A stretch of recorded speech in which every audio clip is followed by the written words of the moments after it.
Buksan ang kalan. Buksan ang kalan. Buksan ang kalan. Ilagay sa 120 degrees.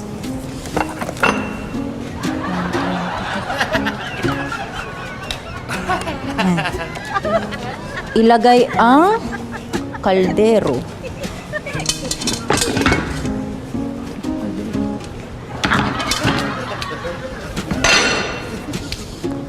Kunin ang mantika, maglagay ng 1 kutsara.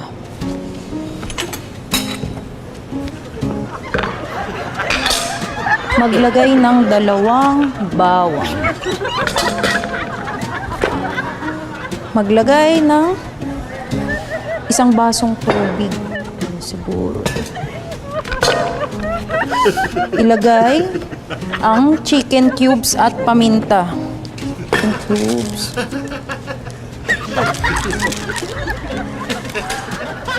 Bantayan hanggang kumulo.